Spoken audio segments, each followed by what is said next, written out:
Opa, voltou de novo. Vol- Voltei, misericórdia. Meu Deus do céu, a gente tava conversando aqui, rapaz. Eu tava dizendo aqui aos seguidores, a gente entrou, saímos de novo, aí voltamos de novo, porque a internet tá um pouco ruim, rapaz. Mas deu certo aqui, né? Tá em ordem. Aí, Paulo, a gente tá falando aqui sobre. Vamos entrar nessa pauta aqui agora aqui, sobre convenção e transformação. Rapaz, Aqui é interessante. Após esse encontro, quais foram as primeiras mudanças que o senhor percebeu na sua vida? as primeiras mudanças que eu tive que fazer foi na questão dos costumes, né? Da conduta, né? Da conduta e dos costumes. Né? A gente sabe que diz o texto que quem, e outra vez, vereis a diferença daquele que serve a Deus e daquele que não serve. Então, como eu sou de uma época muito conservadora, as pessoas acham a igreja hoje conservadora, né? O pessoal diz, a Assembleia de Deus hoje é muito rígida. Às vezes eu encontro alguns amigos que se congregam em outras igrejas, rapaz, eu até gosto da Assembleia, mas eu eu acho a Assembleia muito rígida. Digo, meu irmão, é porque você não pegou a minha época de jovem. Eu até entendo que algumas coisas eram um tanto extremo, mas, por outro lado, eu entendo, eu vejo a parte do zelo, sabe? Eu vejo a parte do zelo. Às vezes eu não gosto de ser muito taxativo. Na verdade, eu não gosto de ser taxativo, tá certo? Você tem que entender que perceba que a cada 10 anos, a cada década acontece algumas mudanças. Perceba que a cada década que se passa, no que se tange a tradição, a costumes, a cultura, porque a igreja não deixa de ter a sua cultura, não é verdade?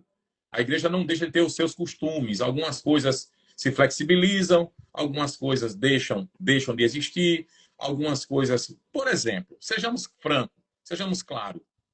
Eu sou da época onde que se assistir televisão era pecado, porque se dizia que televisão era do diabo.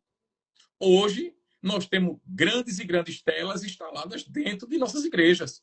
Então, eu fico me perguntando o que os pastores da década de 50, de 60, de 70 fossem vivos hoje, como era que eles iam ver isso dentro da igreja? É, isso é verdade. Você está entendendo? Então, eu não gosto de ser taxativo, de chamar, né? Porque alguém diz, os pastores eram isso, os pastores eram aquilo, os pastores eram ignorantes. Sim, eram, mas eram a época deles. Era o tempo deles. Né? Então, na questão de mudança, a gente sabe que o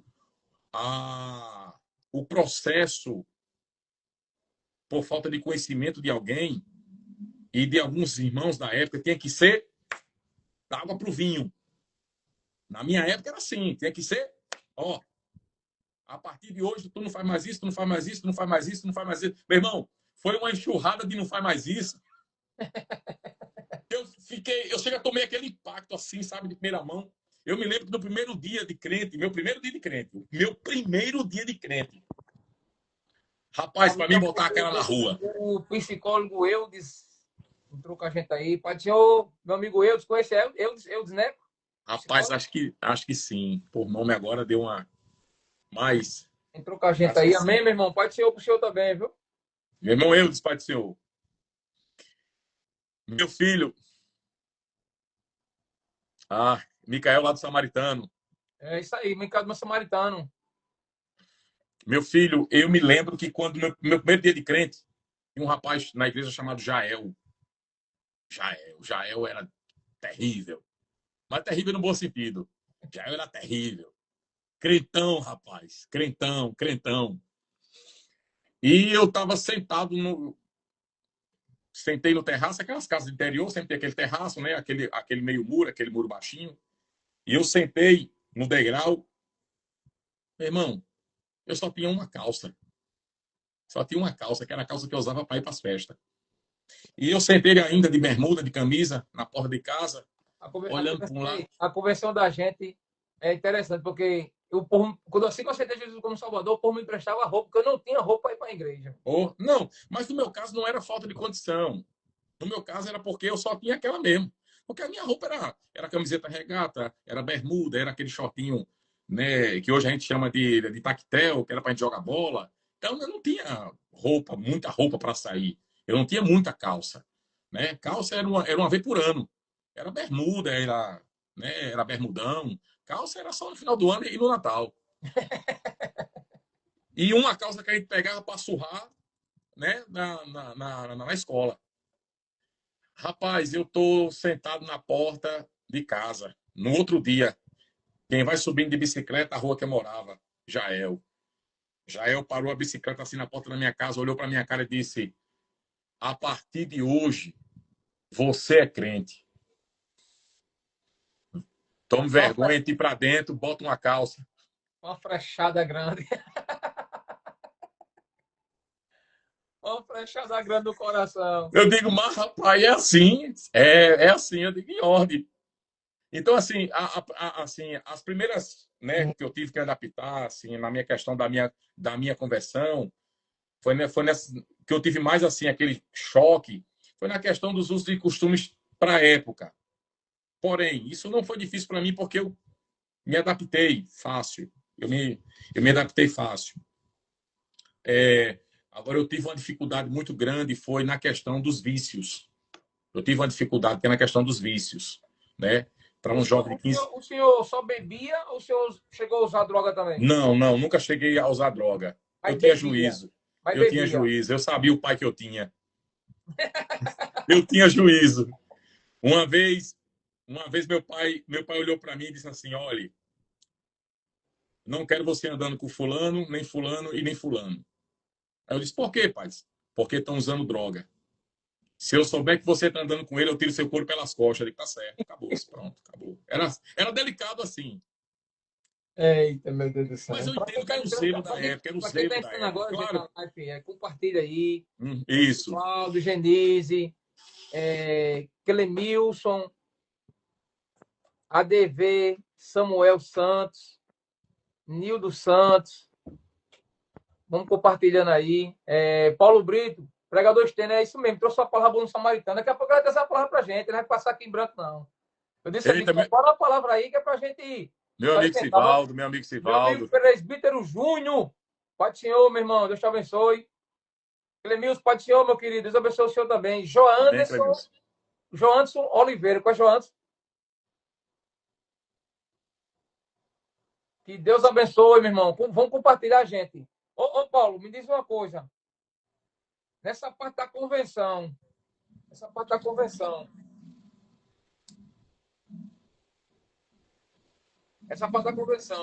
Como foi o processo de renúncia e amadurecimento espiritual? Rapaz, foi um processo para mim, foi um processo doloroso. Era justamente isso que eu ia dizer. Foi muito difícil para mim, até pela questão dos vícios, né? Pela questão dos vícios, né? Que nem a gente tava falando. Eu gostava muito de beber. Né? Eu só nunca usei drogas, mas eu gostava muito de beber e dançar. Bateu uma lata, eu tava dentro da festa dançando. Batesse uma lata, eu tava pulando uma perna só. Então, isso eu tive. E no decorrer dos anos, naquilo que eu fui me frustrando, assim, digamos assim, com a igreja, claro, não estou falando de Cristo, né? Estou falando por conta da minha falta de maturidade também, aquela falta de esclarecimento, falta de pessoas também para me ensinar determinadas coisas, eu saí da igreja. Então eu tive a minha juventude não foi uma juventude como eu queria que fosse, né? Eu queria, às vezes eu até queria ficar na igreja, mas eu era muito atraído pelo mundo ainda. Eu era muito atraído pelo mundo. Eu não tive uma juventude perfeita como muitos jovens tiveram, né? Eu lembro que na gestão do pastor Zé Alves da Rocha, eu acho que eu me desviei umas 4 ou foi 5 vezes. E eu me lembro que uma certa vez tinha um irmão Edivaldo Ribeiro, era um diácono que tinha lá em Rio Tinto, irmão Vavá, mas, né, muito conhecido como irmão Vavá, e o irmão Erinaldo Crescencio, que na época acho que já era diácono ou já era presbítero, me falha agora a memória. E eu me lembro de uma certa vez que eu tive uma forte decepção na igreja e eu, também por falta de apoio familiar e por falta de compreensão de alguns irmãos também, eu me desviei da igreja e quando foi eu, depois de mais ou menos, eu me lembro que eu fui para uma festa, eu fui para uma festa nessa noite e só que no dia seguinte me bateu um arrependimento muito grande. Eu digo, rapaz, de novo, não era para eu ter feito isso. E minha mãe também reclamava comigo, mas rapaz, tu não se decide, tu fica na igreja, tu fica no mundo, tu tem que tomar uma decisão. E naquela crise de identidade, naquela crise, no auge daquela crise, eu me lembro que um dia, no outro dia, no caso, pastor Zé Alves hoje já é falecido, né? Pastor Zé Alves da Rocha já é falecido. Eu me lembro que eu fui para um culto de rua, estavam tendo culto de rua. Eu digo, eu vou começar por onde eu comecei, né? Do zero. Aceitei Jesus no culto de rua e vou começar de novo no culto de rua.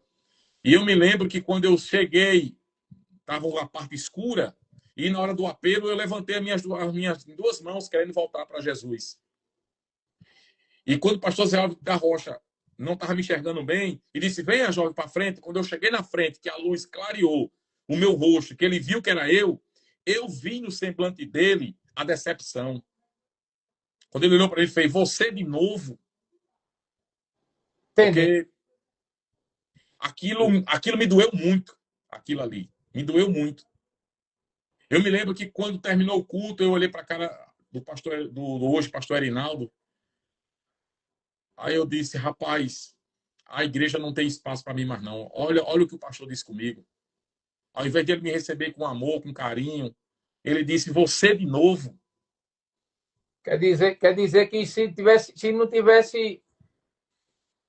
Hoje em dia, no nosso meio, infelizmente, tem pessoas assim ainda, né? Tem pessoas assim ainda que vê e fica Mas muito. diminuiu, graças a Diminuiu um Deus. bocado, diminuiu um É. bocado. Mas se não tivesse investido, será que hoje o senhor estava como o senhor está hoje, pregando a palavra do Senhor, falando de Cristo? É isso que eu quero dizer, né? Então, assim, na época, a minha maior dificuldade foi essa, foi eu ter esse processo de libertação, porque algumas pessoas tinham entendimento na época, não, deixou Jesus tem que ser de uma vez. Para umas pessoas, sim, para outros, não. Eu tenho que entender que a santificação ela é processo, só que ela é um processo gradativo.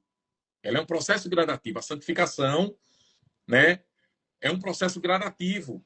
Algumas pessoas conseguem, quando vêm do mundo, se libertar. O Espírito Santo faz uma obra tremenda e eu acho isso muito lindo, porque o trabalhar não é do homem, o trabalhar é do Espírito Santo. Então, o trabalhar do Espírito, a obra regeneradora do Espírito, quando ela começa a ser processada na vida do ser humano, isso vai de acordo com a sua estrutura, né? Eu acompanhei uma parte do seu testemunho, que coisa linda, mas foi processual, foi gradativo, até você atingir o ponto de você olhar assim, ó, tô livre, isso não me afeta mais. Foi no meu caso. Eu posso dizer que quando às vezes eu estava na igreja e eu passava na praça de Rio Tinto e escutava as bandas tocando ali em festa, eu confesso a dizer que na época, quando aquilo balançar meu coração. Eu me lembro quando eu senti o cheiro da cevada, o cheiro da cerveja gelada, a minha boca salivava. Eu tinha vontades ainda, ou seja, eu ainda não estava liberto.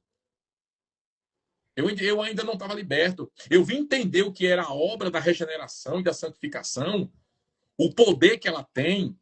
No dia que eu me deparei com uma garrafa de cerveja, falei, eu conversando com um amigo meu, e ele com uma garrafa de cerveja na mão, e eu não tive mais desejo. Aí sim eu digo, agora eu estou liberto. Isso não me afeta mais. Né? Então são essas coisas, entendeu? Mas pela Tem gente, misericórdia de Deus. Oi. a gente vai ver que, como o senhor falou, eu mesmo, não, quando o senhor veio trabalhar na minha vida, porque eu não saí da prostituidade. Eu não fui prostituto. Quem me conhece sabe. Eu não fui prostituto. Eu fui drogado. Isso. Eu não fui prostituto, não. Quem me conhece sabe. De onde eu saí do meio da droga. Não é à toa que quando eu aceitei Jesus como Salvador, Deus permitiu uma boca de fumo na frente da minha casa. Quando eu aceitei Jesus como Salvador, existia um processo. Deus permitiu uma boca de fumo na frente da minha casa. Eu achava droga na frente da minha casa. Eu achava droga no quintal de casa. Mas Deus permitiu para mostrar para o inimigo que eu estava sendo liberto. Eu estava sendo tratado.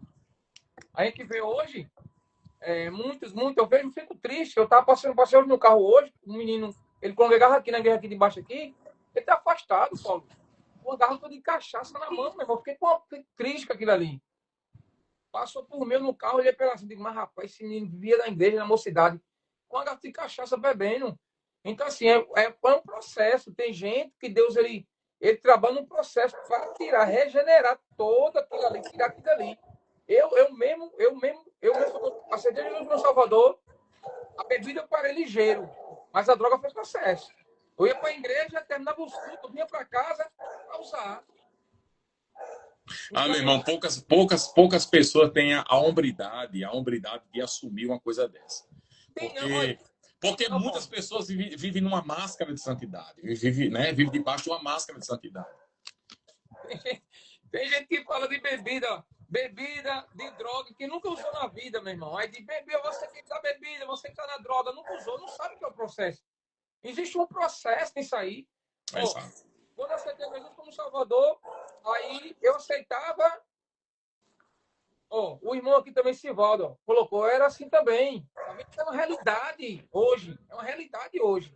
Quem está conosco também é o pastor Manuel Cunha, Manuel Cunha lá de Bahia, o pastor presidente lá de Bahia. É um processo. Satisfação, reverendo. Sivaldo, rapaz. Faz uma bênção. Eu cheguei ao processo. Aceitava, ia para a igreja, terminava o culto, ia para casa usar droga. Às vezes vinha drogado para dentro da igreja. Mas a igreja, nós somos igreja, infelizmente, igreja hoje, para receber o processo todo, é difícil demais. Porque muito complicado. Quando eu cheguei dentro da igreja, todo mundo olhava para mim, não queria ficar perto de mim, meu irmão. O pastor olhou para mim e disse, meu filho, Deus tem um propósito na sua vida, agora é necessário renúncia. Começou a conversar comigo, sentou comigo, falou que explica umas coisas para mim, para eu entender o que Deus tinha comigo. Porque é um processo, como o senhor falou. É processo. Não é processo, irmão, é processo. E o processo, e é mais difícil ainda porque você não tem conhecimento, você é ignorante ao ponto de não enxergar a sua verdadeira necessidade, e você encara aquilo de uma maneira tão natural que para você é natural porque você está preso. Você está preso ao vício, então para você é natural. Depois é que você cai em si. Rapaz, errei de novo, não era para mim ter feito isso. Né? Mas, graças a Deus, estamos aqui. Paulo, me diz uma coisa. Qual foi o momento, no chamado, qual foi o momento que o senhor percebeu o seu ministério da pregação? Vamos lá. Isso aqui tem um... Isso aqui a gente vai ter que gastar um pouquinho de tempo para explicar. É verdade, irmã Michele. Deus te abençoe. É a irmã Marielle, lá do Alto. É Marielle, é porque eu tô sem óculos, rapaz.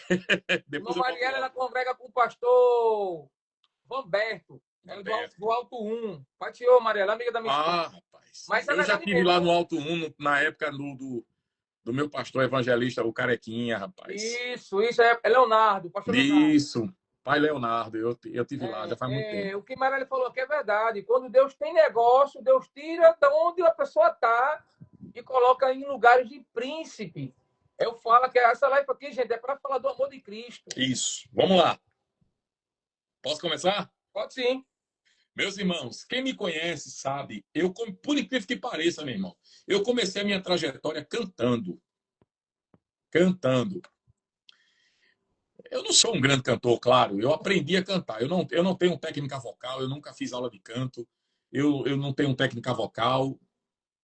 Os irmãos que dizem que eu tinha... Os irmãos diziam na época que eu tinha uma voz boa para cantar. E eu comecei a cantar no Conjunto da Mocidade.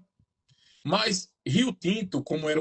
Rio Tinto, eu ouvia-se falar de Rio Tinto assim. Na década de 90, se ouvia falar de Rio Tinto assim. Rio Tinto é um celeiro. A igreja de Rio Tinto é um celeiro. Era isso que se ouvia falar da igreja de Rio Tinto na década de 80 e 90. Como eu cheguei em meados de 90 para 2000, né? Eu cheguei em 95, então já é, né, meados de 90 para virar o ano 2000. E eu comecei ali a cantar na mocidade, no conjunto Vencedores por Cristo, que era o conjunto da mocidade lá de Rio Tinto. Porém, a mocidade de Rio Tinto, ela tinha aproximadamente, na época, 60 jovens. E essa mocidade, ela cantava coral. Tinha um coral jovem chamado Coral Castelo Forte. Rapaz, só que era o dia de maior tristeza do meu coração, porque quando ia formar coral, eu não cantava, eu não sentava lá. Porque eu era desafinado, rapaz, ao ponto que se eu cantasse, eu acho que essa taça de cristal aqui, ela quebrava. Aí tinha a dirigente, né, que era a irmã Mauriluz, que ela era também, ela era também maestina, e a irmã Messia, que também era maestina também. E o maestro do coral de Rio Tinto, do coral Monte Tabor, que esse coral eu acho que não existe mais, era o coral Monte Tabor, era o coral da igreja lá de Rio Tinto. Quem era o maestro era o pastor Valtimelo. Hoje, pastor Valtimelo, na época, né, ele residia em Rio Tinto e ele era presbítero na época. E depois ele era o maestro do coral. Na minha época, quem era o maestro do coral era ele. E eu comecei a querer cantar no coral. Eu disse, mano, deixa eu cantar no coral, deixa eu cantar no coral, deixa eu cantar no coral. Aí, Messia, vamos fazer um teste com a sua voz. Abra a harpa. E eu abri o hino da harpa. E chuva de graça, chuva pedi do Senhor. E cantando tudo fora. Aí ela disse, fazer o seguinte, eu vou colocar você entre Rivaldo e Elias. Dois tenores super afinados, rapaz, os meninos. Vou botar você entre Rivaldo, e inclusive eu fui garçom no casamento de Rivaldo, eu servi no casamento dele. Rivaldo e Neide, lá de Rio Tinto, um abraço. Meu amigo, irmão Bill, a gente chama ele de Bill. Meu amigo, irmão Bill, irmã Neide, gente do nosso coração. Aí eu fiquei entre os dois. Aí ela disse a mim, olha, você não abre a boca para cantar não, você só escuta. Você só escuta, porque se você cantar, você vai desentoar o coral, o coral todinho. Não abre a boca para cantar. E eu fiquei, meu irmão, quase um mês só ensaiando. Um mês, 2 meses, quase 3 meses só ensaiando. Aí foi aí que eu comecei a aprender a colocar a voz, a aprender a desenvolver o ouvido, a pegar a altura de ouvido. E comecei a escutar hinos em casa. Na época, eu sou da época do LP, né? Eu sou da época do LP. Comecei a escutar os LPs e comecei a cantar. Os playback naquela fitinha, né? Aquelas fitas, tal. E comecei a desenvolver. Comecei a desenvolver o louvor. Então, eu fiquei conhecido em Rio Tinto, todo mundo me chamava, não é que eu seja, mas os irmãos do jovem na época me chamavam, os pastores da época me chamavam, o cantor Paulo Estênio, o cantor Paulinho. Então, e eu passei muitos anos da minha vida apenas louvando. Cantei no coral Monte Tabor, o pastor Walter fez a mesma coisa comigo, fez a mesma triagem comigo, só que num coral Monte Tabor ele fez uma triagem mais apurada, né? Ele exigia um pouco mais de mim, fez uma triagem mais apurada e disse, olha, faz o seguinte, quer melhorar mesmo a sua voz, você colocar a sua voz, ficar mais entoado, aprenda a tocar um instrumento. Aí eu fiz algumas aulinhas de violão, comecei a pegar algumas notas de violão, daqui a pouco eu estava nos cultos cantando, ó, tocando violão, e eu achava que aquilo ali era o meu ministério. De pronto, isso aqui é que eu vou fazer na igreja pro resto da vida. Mal sabia eu que Deus tinha preparado outra coisa para mim.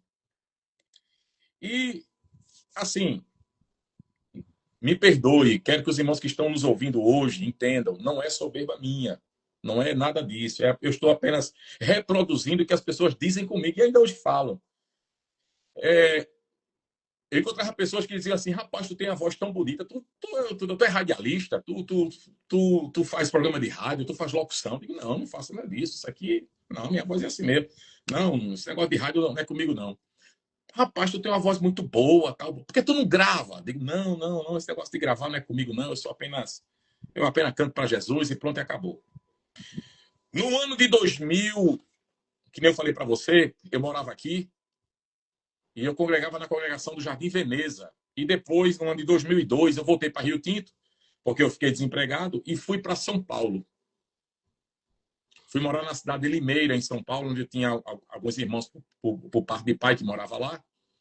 E lá em São Paulo tem um trabalho de madureira chamado Tarde da Bênção. Tarde da Bênção. Ainda hoje esse trabalho existe, todo sábado. Ciclo de oração fica assim, ó. São Paulo, os interiores de São Paulo são muito bons. A capital eu não gostei. Eu tenho uma irmã que mora lá na capital, lá em Itaquera, zona leste, né? Lá no Parque do Carmo, no Jardim Nossa Senhora do Carmo. Mas eu não gostei de morar na capital. O interior, para mim, é excelente. Eu aconselho, quem quiser morar em São Paulo, vá morar no interior de São Paulo. É muito melhor. E quando eu chego em São Paulo, aí fui participar desse trabalho da Tarde da Bênção. Eu tinha 22 anos de idade. E quando eu chego lá nesse trabalho, Deus, depois do período da oração, Deus tomou uma irmã. E eu confesso a dizer, irmão, meu presbítero Olivão, eu confesso a dizer, pense num crente ruim de Bíblia era eu. Eu não li a Bíblia, porque o meu negócio era cantar, meu irmão. Eu confesso a dizer aos irmãos que eu só abri a Bíblia no culto, para fazer a leitura oficial, e nos trabalhos oficiais da igreja, um ciclo de oração, uma coisa, mas eu não li a Bíblia, eu não tinha hábito de ler. Eu não gostava de ler, né, na verdade, eu não gostava de ler. A minha Bíblia era nova, a minha Bíblia é nova, não tinha marca, não tinha risco, não tinha nada, a minha Bíblia era intacta. E eu fui para esse ciclo de oração e no trabalho lá da Tarde da Bênção, Ministério de Madureira, tal, lá em Limeira, um pastor que eu conhecia, ele ia pregar lá. Aí foi aonde eu entrei. Ele não foi pregar. Ele me ligou e disse: meu filho, vá lá me representar. Irmão, eu não sabia o que era representar ninguém. Eu não sei o que foi que deu na minha mente quando ele disse: meu filho, eu não vou poder atender lá a irmã, vá lá me representar. Eu era um jovem, meu filho. Nem auxiliar de trabalho eu era. Membro da igreja. Eu não sabia o que era representar. Eu cheguei lá, ele disse: olha, aí ele ainda disse a mim: olha, vá bonitinho, viu? Vá de gravata, vá de paletó. Chegue lá, quando a irmã perguntar por mim, diga que eu não pude ir, que você está me representando. Eu digo: tá certo, pastor. Peguei e fui. Cheguei lá, no bairro de Olga Verone, na cidade de Limeira. Estou lá, entrei, a gente orou, aquele fogo, aquele pentecoste, aquele poder, línguas estranhas, pá. Aí Deus tomou uma irmã. Estava de joelho ainda. A irmã veio até mim, botou a mão no meu ombro e disse assim: moço, tenho eu te chamado para o ministério da palavra. E vou eu te dar palavras de revelação. Só disse isso. Eu fiquei olhando assim, eu digo: meu Deus do céu. Amém. Guardei aquilo no meu coração. Eu fiz igual Maria. Escutou a mensagem de Gabriel e guardou no coração. Guardei no coração. Quando todo mundo se levanta, a irmão, o jovem aqui que veio representando o pastor, que eu estou tentando me lembrar o nome dele aqui agora, venha sentar aqui conosco. Meu amigo, as minhas pernas balançavam mais do que vara verde, como a gente diz lá no interior. O púlpito só tinha pastor, evangelista, presbíteros, e eu tô lá, jovem, todo acanhado. Sentei no meio dos pastores. Um pastor percebeu que eu estava tímido, olhou para mim e disse: meu filho, deixe Deus lhe usar, não fique tímido não. Não fique tímido, não. Aí eu disse: oxi, eu vou ter oportunidade, se vai, você vai pregar. Você não veio representando o irmão, o pastor? Eu disse: foi. Disse: pronto, você vai pregar. Eu disse: pregar o quê? Para você ver como é que Deus opera. Eu sei que isso não é isso, entendam, irmãos, o que eu estou falando aqui, isso não é base. Isso não é base. Isso são coisas que acontecem para um fim, para um propósito. Eu não estou aqui defendendo a tese de que você não tem que se preparar, que você não tem que estudar para pregar. Mas a minha primeira oportunidade foi sem esboço, sem leitura, sem preparar nada. A minha primeira pregação foi assim.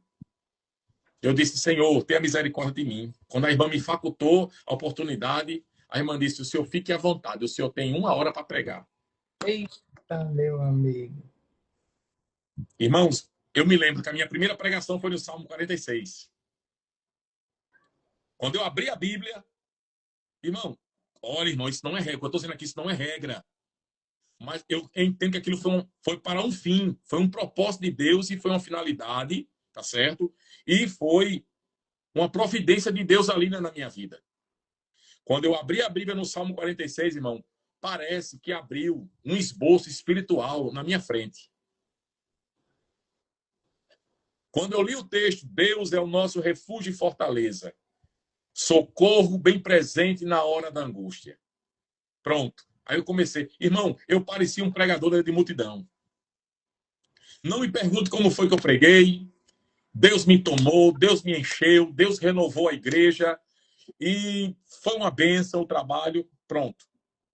Daquele dia em diante, não com muita frequência, mas eu já comecei a pregar nos cultos de mocidade na congregação onde eu congregava, na congregação do Parque Hipólito, Expansão 2, lá na cidade de Limeira. Comecei a pregar nos cultos de mocidade e os irmãos começaram a observar. Rapaz, mas irmão Paulinho não só cantava, agora ele está pregando também. Então aí eu comecei, né? Aí depois eu voltei para Paraíba, mas não desenvolvi essa chamada de pregação, não desenvolvi. E depois eu retornei para o Rio de Janeiro. Eu volto agora para morar no Rio de Janeiro. Quando eu chego no Rio de Janeiro, foi lá no Rio de Janeiro onde eu comecei a desenvolver o meu ministério de pregação.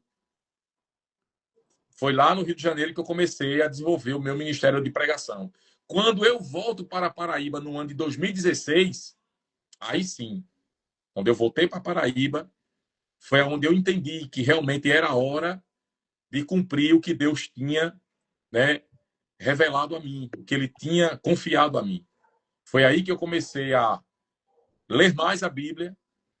Já são 10 anos que eu estou aqui. Já são 10 anos que eu estou aqui de volta. E pela misericórdia de Deus, já tinha morado aqui no Valentina, os irmãos já me conheciam, e as oportunidades foram surgindo aos poucos, né?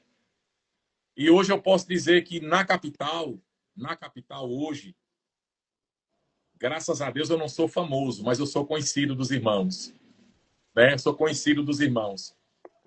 Ei, prepara uma palavra pra gente aí, traz uma palavra pra gente aí. Tá certo, tá aqui já.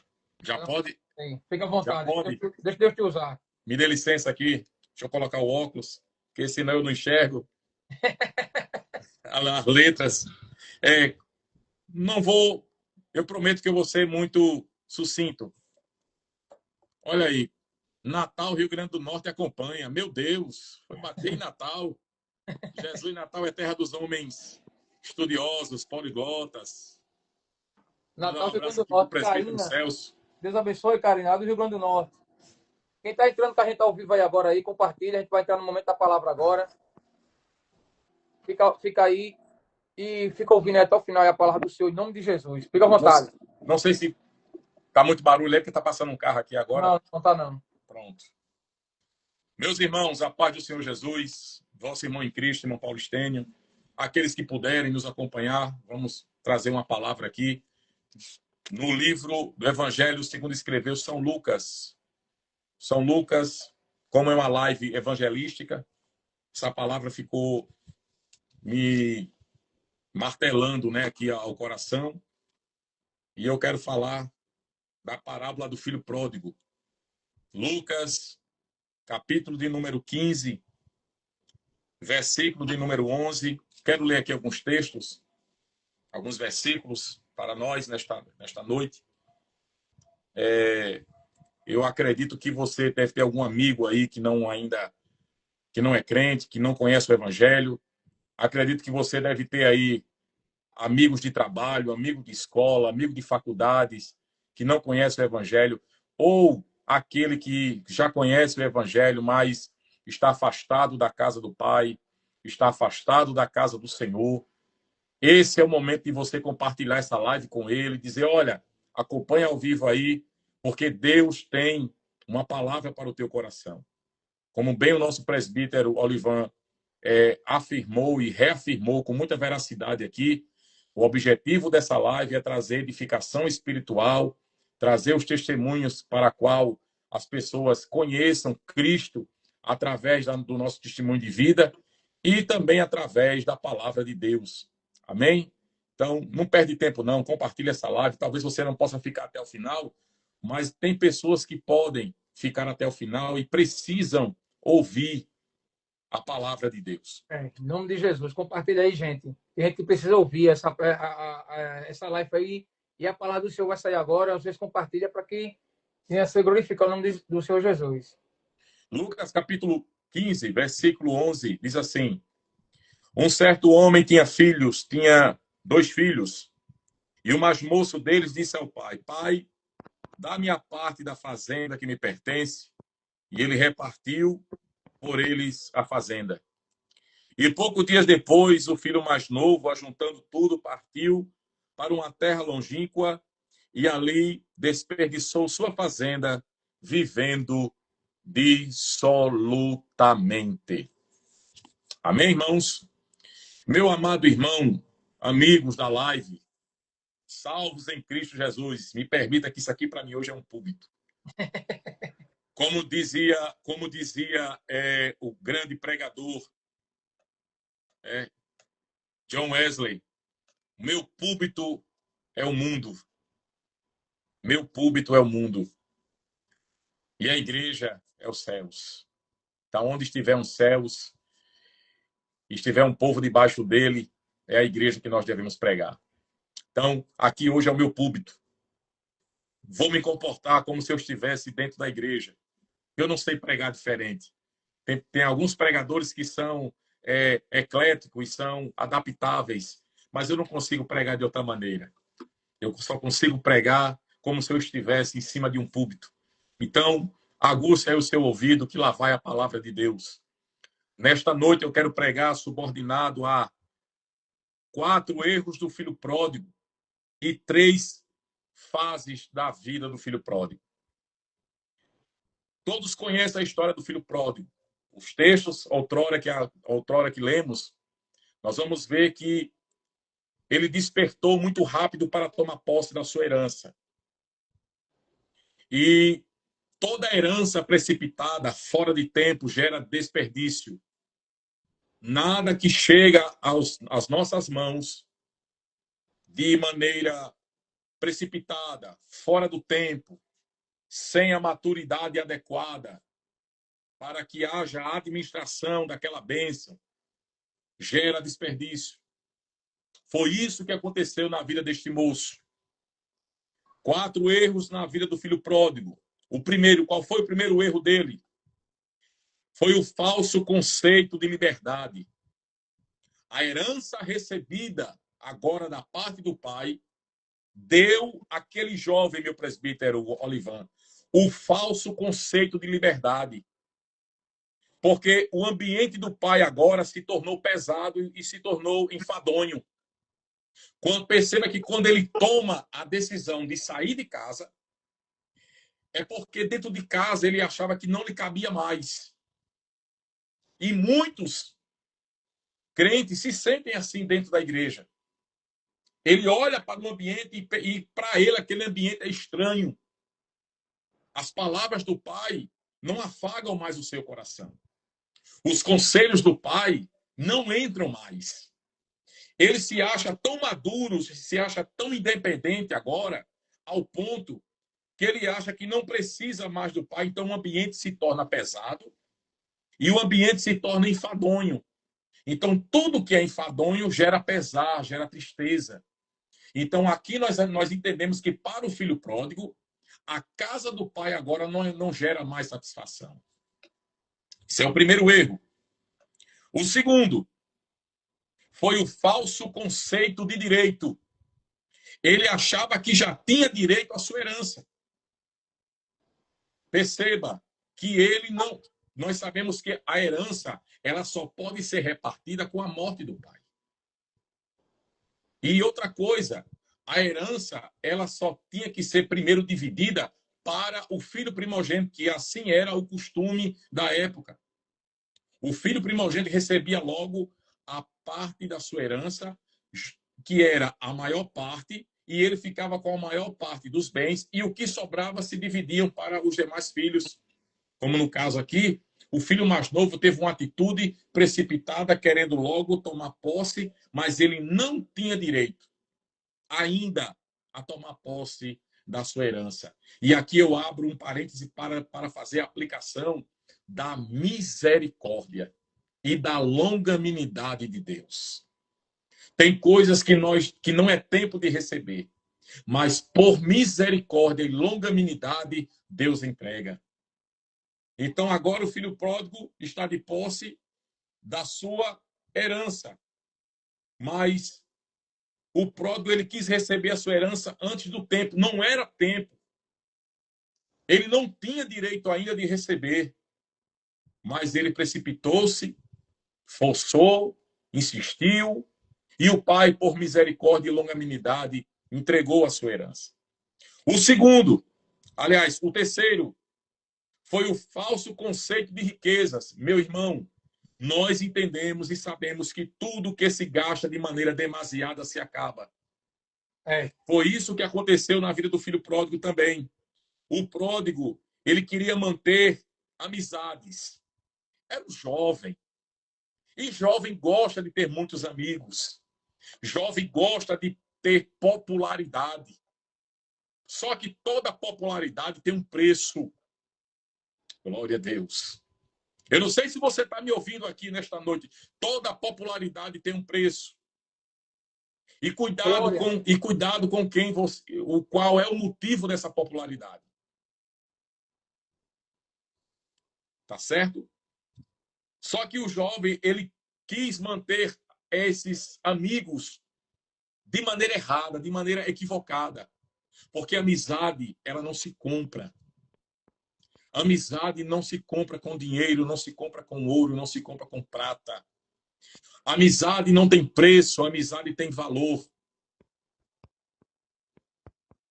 E ele tinha amigos por conta da condição financeira que ele tinha. E eu coloquei aqui que ele queria prender as suas amizades pelo estômago, desperdiçando a sua herança com esses supostos amigos. Por que eu digo que é supostos amigos? Porque quando tudo acabou, quando a sua herança acabou, quando ele não tinha mais dinheiro, quando ele não podia mais sustentar banquetes e banquetes regados a comidas, as bebidas da época, quando ele não pôde mais proporcionar esse tipo de prazer, seus amigos o abandonaram. Glória a Jesus. O falso conceito de amizade. Esse foi o terceiro erro do filho pródigo. E qual foi o quarto erro? Foi o falso conceito do prazer. Aquilo que eu e o Senhor sentia quando estava no mundo. É desse jeito, glória. O falso conceito do prazer. Não preciso mais da casa do Pai. Eu agora tenho a minha herança. Vou viver como quero, da maneira que quero. Eu agora sou o Senhor do meu destino. Eu agora sou o Senhor da minha vida. Deixou a casa do Pai. Falso conceito de liberdade. Eu agora vou viver da maneira que eu quero. Falso conceito de prazer. Porque distante da casa do Pai, tudo é momentâneo. Tudo tem prazo de validade. Tem hora para começar e hora para terminar. E eu fico imaginando agora quando ele se depara sozinho. Quando o filho pródigo agora se depara sozinho. Quando ele procura os amigos ao seu redor e não encontra. Mas ele tinha muitos amigos, ele tinha muito dinheiro, mas agora ele está sem nada. Meu Deus. Glória. E agora ele vai viver 3 fases. Agora ele vai viver 3 fases da sua vida. que essas fases só podem ser vividas longe da casa do Pai. Porque dentro da casa do Pai tem completude. Dentro da casa do Pai tem gozo, tem alegria, tem proteção. Mas ele está distante agora. Perceba que o texto diz que ele está numa terra longínqua. Glória a Deus. E ele vai se deparar com uma situação deplorável. Porque é isso que o pecado gera na vida do ser humano. Nós entendemos que, no decorrer dos versículos, ele vai praticando uma desobediência após a outra. Ficar distante da casa do Pai é prática de desobediência. Desprezar o amor do Pai é prática de desobediência. Não querer os cuidados do Pai é prática de desobediência. Sair para distante do Pai, para longe da presença do Pai. Aí quem é que abraça ele? A vida de pecado. Glória a Deus. Aleluia. Mas vamos para as 3 atitudes. Ou 3 fases da vida do filho pródigo, como queira. A primeira é a fase da insatisfação. Quando ele perde a sua herança, que foi dada pelo pai, e parte da terra bem distante. Quando se perde aquilo que Deus deu para nós. A primeira coisa, o primeiro sentimento é o sentimento da insatisfação. Porque nada mais agora consegue preencher o espaço deixado por aquilo que Deus nos deu e agora foi desperdiçado. Aleluia. Aleluia. Nada mais consegue preencher esse espaço. O ser humano tenta preencher esse espaço com muitas coisas. Eu poderia passar a noite toda aqui citando quais são elas. Mas você sabe o que é que você tem usado para tentar preencher aquele espaço que é de Deus. A segunda foi a primeira foi a fase da insatisfação, quando ele entendeu que perdeu tudo. A segunda é a fase da humilhação. Essa fase aqui, meu irmão Olivan, é aquela que mais eu entendo que é o que faz você pensar, é o que faz você raciocinar e faz aquela pergunta costumeira: o que foi que eu fiz? Ponto. Interrogação. A fase da humilhação do filho pródigo é quando ele desperdiça tudo que tem e agora precisa trabalhar com porcos. Quando ele cai em si, porque é isso que a humilhação traz. A humilhação ela traz a gente para a fase da realidade. Enquanto ele estava gastando tudo que ele tinha recebido da parte do pai, ele estava vivendo a fase da ilusão, a fase da fantasia. Mas quando ele entra na fase da humilhação, é quando ele vai cair na real. E qual é a expressão dele? Quando é que ele entende, oh glória a Deus, que ele precisava voltar para a casa do pai? É quando ele passa a desejar a comida que os porcos estavam comendo. Meu Deus. Glória a Jesus. Quando ele olha e diz: quantos trabalhadores na casa do meu pai têm comida boa para comer e eu estou aqui desejando comer a comida dos porcos que os porcos comem. A fase da humilhação. E a terceira, para a gente concluir, que eu não vou tomar aqui agora muito tempo, mas eu quero ser bem sucinto e objetivo. A última fase é a fase do arrependimento. Ei, maravilha!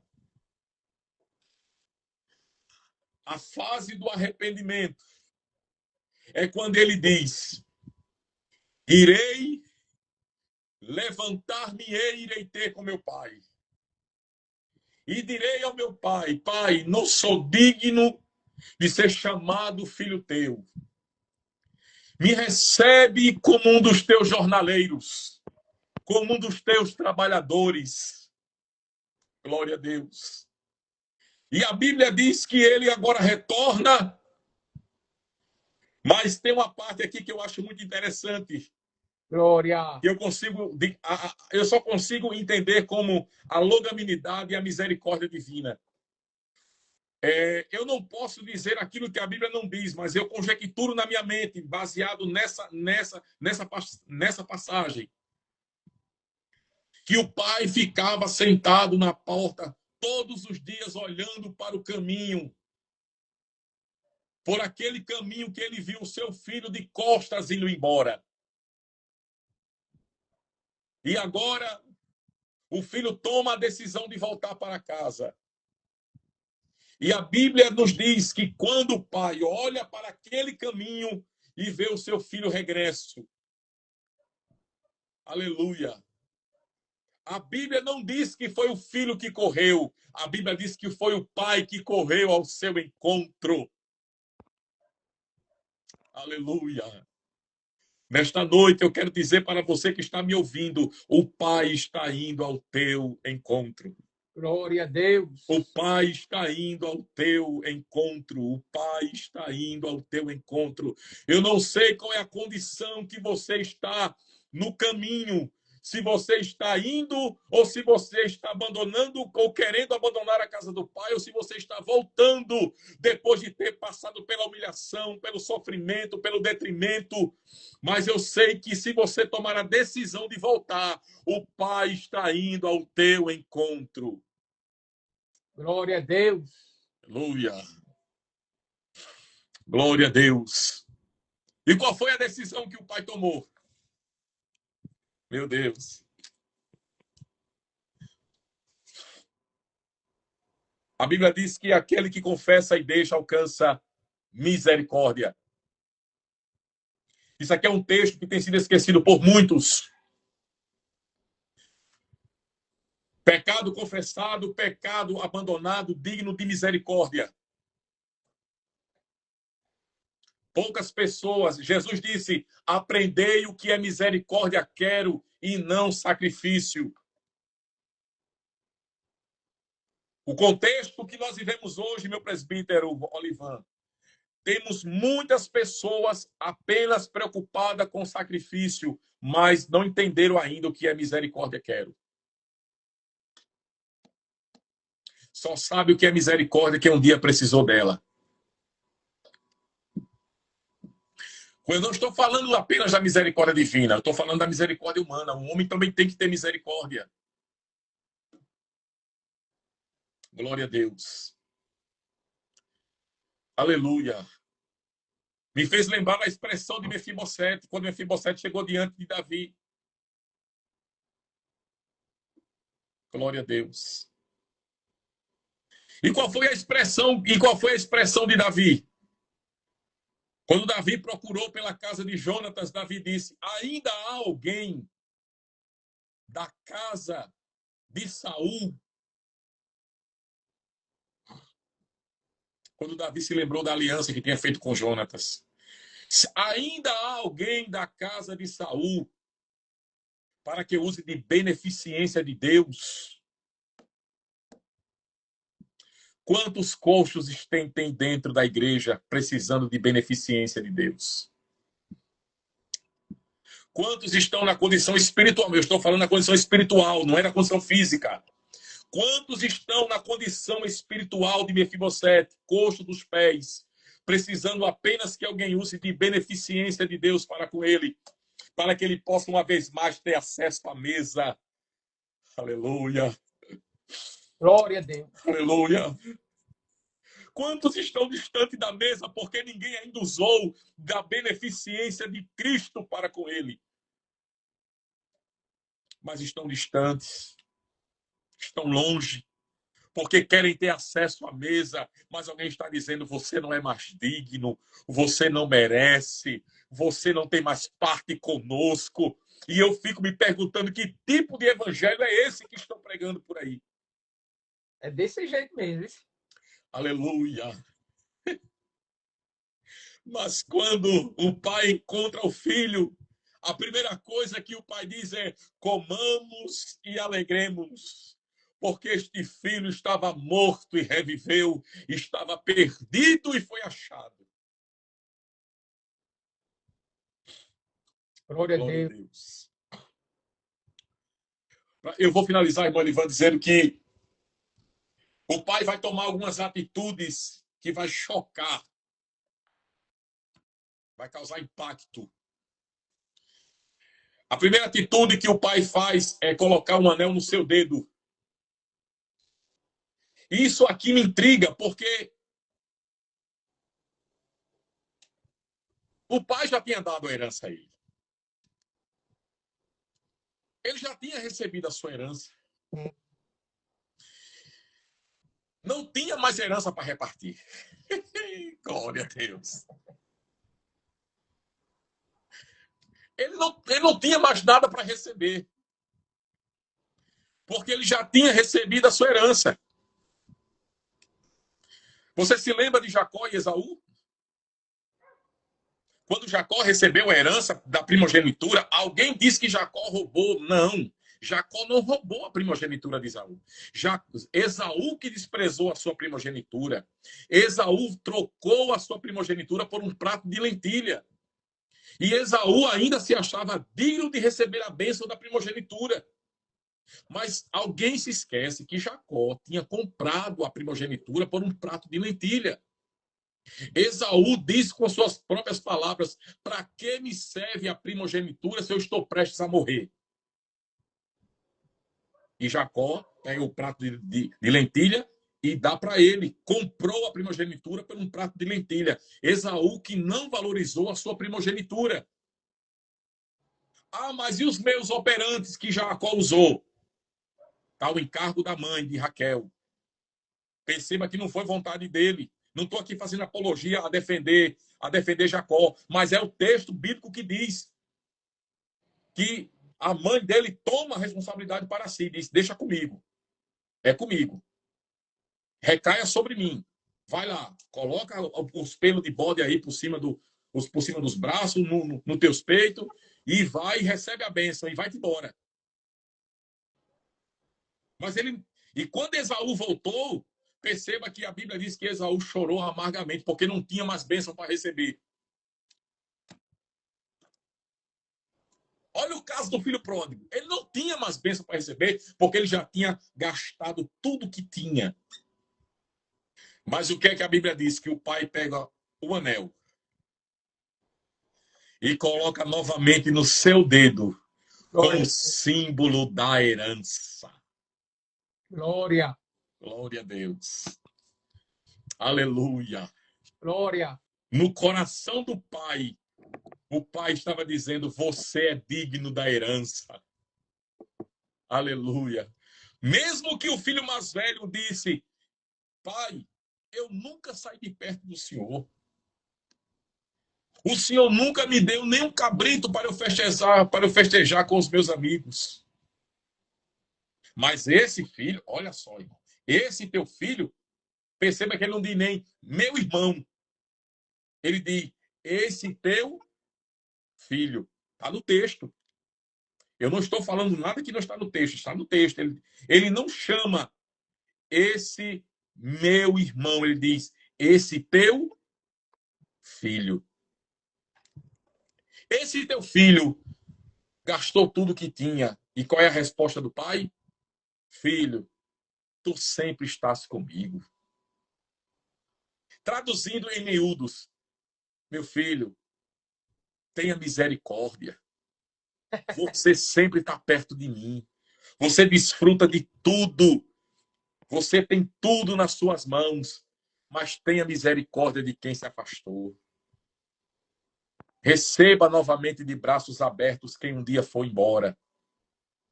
E essa é a mensagem que eu deixo nesta noite. A mensagem do filho pródigo. Que ainda há tempo de se arrepender e voltar para a casa do Pai. Glória ao nome de Jesus. Que Deus em Cristo fale mais forte ao teu coração. Que Deus em Cristo, para aqueles que estão me ouvindo nesta noite, possa continuar trabalhando na sua vida. Aqueles que estão distantes, é tempo de voltar. Tem um hino de Samuel Mariano que eu gosto muito, que diz assim: é tempo de voltar, de se arrepender. É tempo de reatar nossa amizade. É tempo. A porta da graça ainda está aberta. Como pregador do evangelho, como pregador pentecostal que sou, eu não posso me despedir dessa live sem dizer isso. A porta da graça ainda está aberta, mas haverá um dia que ela vai se fechar. Jesus está voltando. Essa live pode até não terminar e o arrebatamento pode acontecer agora. Você que está me ouvindo aí do outro lado, essa live pode até não terminar e nós podemos escutar o soar da trombeta agora. A Bíblia diz que como um relâmpago que sai do Oriente e se mostra no Ocidente, assim há de ser a vinda do Filho do Homem. Te prepara-te, ó Israel, para te encontrares com o Senhor teu Deus. Que Deus nos abençoe. Quem entrou com a gente ao vivo aí foi Geisiel Paulino, lá da igreja ali do Rangel, como é o nome agora que esqueci agora? Albergue. Geisiel, meu querido. Geisiel vai estar com a gente aí. Se eu não estiver enganado, parece que é o último sábado. Vai vir, ele vai vir. Eu vou trazer ele para cá, para Frei Damião. Ele vai vir para cá pro sábado aqui para a gente, nessa live aqui, falar um pouco do Evangelho, falar um pouco do que Deus fez na vida dele, que é muito lindo o que Deus fez na vida de Geisiel. É forte. É forte demais. E ele teve no podcast, eu disse a ele, não, eu quero você na live também, para a gente falar um pouco sobre o teu ministério e tu trazer uma palavra para a gente. Me leve lá no podcast também, não leve só esses caras grandes, não. Me leve lá também. A gente vai marcar para o senhor depois para a gente levar o senhor lá. Meu Deus, eu espero. Essa ferramenta da live que o senhor colocou em nosso coração, a gente colocou porque Deus ele colocou em nosso coração para a gente fazer o quê? Live, porque podcast uma vez na semana, entendeu? E a live fica botando todo sábado. Por quê? Para a gente tentar, de uma forma ou de outra, levar a mensagem, levar os testemunhos das pessoas até a sua casa, até a sua residência, para que seja tocado o seu coração. Essa mensagem que o senhor trouxe para a gente aí é uma mensagem muito forte. Filho pródigo, ainda existem irmãos mais velhos que está dentro da igreja, mas está perdido. É muito forte essa mensagem aí. Gente, vai ficar salva, essa live vai ficar salva em nosso Instagram. O primeira live, sábado passado, eu não consegui salvar, fui salvar, não consegui salvar, mas essa aqui vai ficar salva. Então, compartilhe lá para quem não assistiu ao vivo, para assistir depois. Comente, curta. E para a semana, se Jesus não voltar, sabe, estamos aí, em nome de Jesus. Meu amigo Paulo Stênio, foi uma honra para nós. Meu amado irmão, eu que me sinto honrado, quero fazer aqui meus agradecimentos a todos os irmãos que puderam ficar com a gente aqui na live, os pregadores aqui, como Gesiel e os demais aí que entraram aqui na live. Muito obrigado pela consideração, porque é muito difícil o pregador querer ouvir outro, então já vi que eu estou escapando, né? Meus irmãos, muito obrigado pelo carinho, muito obrigado pela consideração. Eu sou isso aqui, tá certo? Essa pessoa espontânea, brincalhona. Então, eu quero deixar aqui o meu carinho a todos vocês. E qualquer coisa, a agenda aí está aí disponível. Estou pronto para cooperar com as igrejas, com nossos pastores. Paulo, quem quiser chamar o senhor para pregar, deixa o número aí, quem quiser chamar o senhor para pregar. Aqui em João Pessoa, fora de João Pessoa, não tem problema não, pode chamar. Não tem. Sem barreiras, interdenominacional. Deixa o WhatsApp aí. Tá certo? Os irmãos que são de outros ministérios também nós atendemos sem barreiras, interdenominacional, certo? Eu vim me desprender desse tipo de barreira quando eu morei no Rio de Janeiro, tá certo? A minha mente, ela entendeu porque a gente escutava muitas coisas e a gente tinha uma certa barreira em relação a isso, mas graças a Deus foi que nem o muro de Berlim, caiu por terra essa barreira não existe mais, no meu entendimento. Eu falo na questão do meu entendimento. E por isso que eu sempre tenho esse costume de frisar. Eu atendo vários ministérios e tenho uma igreja que eu amo muito, tem um ministério, aliás, que eu amo muito, que é a DCR. Eu prego muito no Ministério ADCR. Eu acredito que eu prego mais no Ministério da ADCR do que no nosso próprio ministério, né? Durante o ano, né? Durante o ano. Mas eu não tenho esse tipo de barreira comigo. Eu prego em qualquer ministério, né? Por eu ser de cunho pentecostal, eu prefiro até pregar em igrejas pentecostais, mas já preguei em igrejas que não são, né, pentecostais. Mas a minha preferência é por igrejas pentecostais, porque condiz com o meu perfil de pregador. Então, para quem quiser chamar o irmão Paulo Estênio, 83, se for fora do estado. Se for dentro do estado, 98857-1563. Ou através do nosso Instagram, né? Paulo Estênio Monteiro. Tá lá, só acessar e fazer contato que a gente responde. Pronto. Gente, quem quiser... Olivan, como é que eu faço para entrar na live e falar sobre o meu testemunho ao vivo? É isso. Você vai lá no meu Instagram, entra lá. Olivan, Pai do Senhor, tudo bem? Eu gostaria de falar do meu testemunho. Como é que eu faço? A gente marca com você. A gente tem um ano todinho para a gente marcar. Verdade. Quem vai estar com a gente é uma pregadora, eu esqueci o nome dela agora, sabe que vem. A gente tá... Não tem barreira, irmão. Pregador, pregadora, cantor, cantora. Irmão, eu não sou nem pregador e nem sou pregador, mas tem testemunho. Entre em contato comigo, fale comigo, levanta o teu testemunho. Eu nunca fiz meu testemunho assim em público. Pronto, você vai falar agora numa live. É O isso. que Deus fez na sua vida. Então, fica aqui os meus agradecimentos.